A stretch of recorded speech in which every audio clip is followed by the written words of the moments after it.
Episode 10 of Married at First Sight. Wild episode for one couple in particular.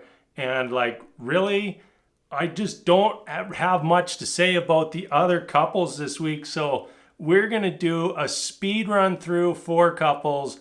And then we're going to dive into Rachel and Jose, because really that is who we're here to talk about tonight. Let's be real. We're not here to talk about the other four couples. We're here to talk about what happened with Rachel and Jose.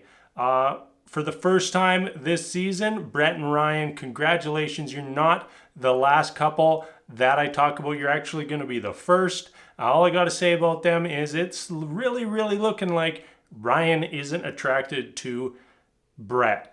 Next up, Zach and Michaela. Zach is just not trusting Michaela. He can't get over the thought that she's going to repeat this behavior. And honestly, I don't think he's wrong. At some point, Michaela tried to turn things on its head and started playing the victim, and I really wasn't here for that.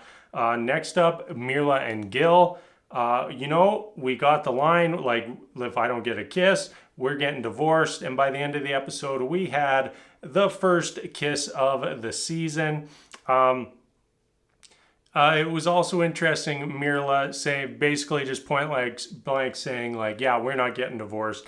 Thought that was interesting. Bao and Johnny, we continued the sex theme. Apparently Bao wants more sex and doesn't want vanilla sex either. Johnny seems pretty good with the vanilla sex lane, but Bao wants to spice it up a little bit. All right, and now for the main event of this week, and that is the Rachel and Jose blow up.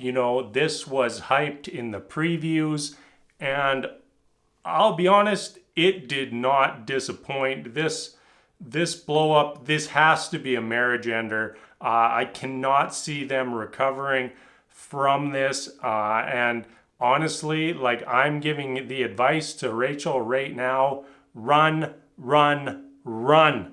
Do not pass go. Do not collect $200. Go straight to divorce land and never look back. Rachel, you deserve so much better than Jose. And tonight we got to see Jose's true colors, and didn't like it very much. So what happened? Rachel called Jose the wrong name. Now, the way things had been teased, it kind of made it seem like maybe they were having sex and she called out the wrong name. And to me, that would be a little bit of a different conversation, but still not something that would warrant Jose's reaction. What happened? They were upstairs at some lounge, which I guess is part of their apartment, hanging out, and Rachel called Jose by the wrong name. I can understand not being happy about this. I can understand being a little bit upset, but on the other end of things, if it happened to me, I'm blowing that off immediately. That is a slip of the tongue. People say the wrong words all the time. In this situation, it just happened to be a name. You can hold on to that. You can use that as the hill to die on for your relationship. But why? You don't think Rachel immediately knew that she messed up calling Jose the wrong name? And she probably felt terrible, and Jose's reaction must have compounded that millions and millions of times. Was unacceptable.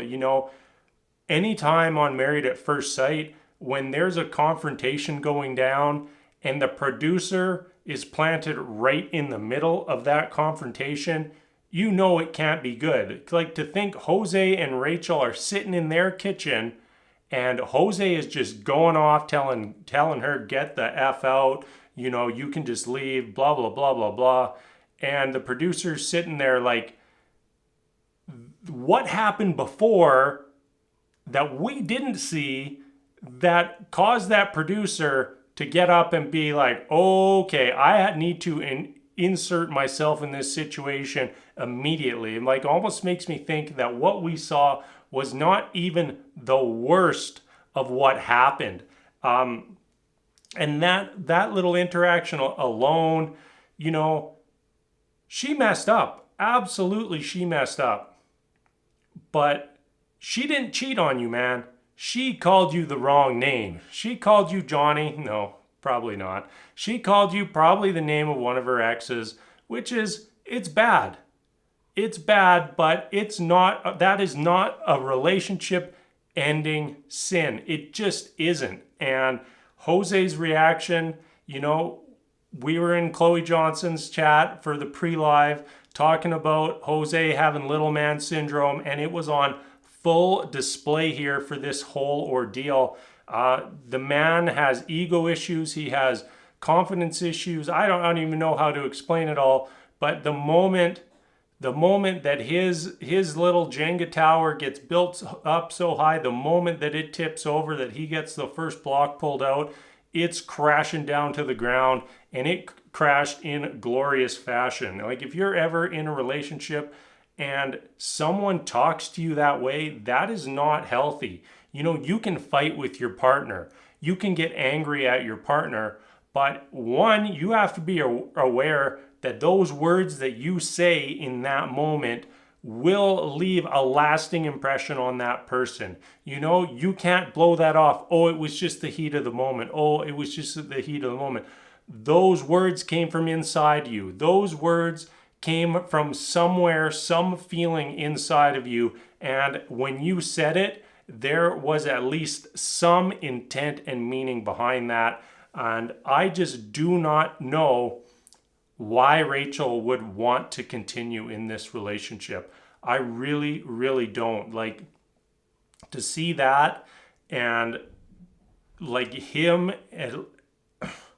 I don't like, he's just an asshole. He was just a smug asshole. Like, and especially the next day when they're trying to talk about it.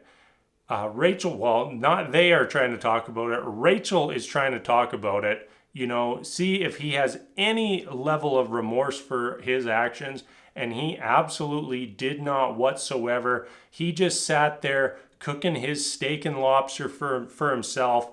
And everything about the situation, like him giving the, yeah, okay, whatever, whatever you want, all those answers, just compounded the situation even worse for me, because it showed how little he actually cares about Rachel. And just disgusting. Like, looking back at the start of the season, Jose was really portrayed as like a smug, arrogant, egotistical jerk, and now we're seeing that. Like, the guy with that huge laundry list of demands, we're seeing that what happens when one thing on that laundry list goes wrong, and I did not like that one bit whatsoever. One thing I haven't even touched on yet is Jose locking her out of the house.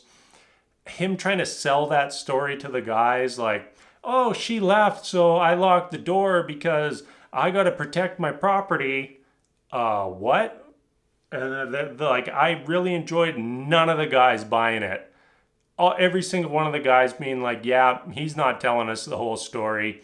And all of them being like, yeah, you don't lock your wife out of the house. You, like, I think it was Gil just point blank asked, like, well, did you check on her to see if she was coming back? And he's like, no. Yeah, Jose, you are fully in the wrong here. And that was ugly. Rachel, get out of there. Get gone. Do not look back. Move forward. This guy is not it. Let's move on. I think that's all I got to say for tonight, everybody. As always, thank you so much for watching. And we finally got our villain for the season, so we should have lots to talk about moving forward. So as always, thank you so much for watching. Until next time, we'll see you later.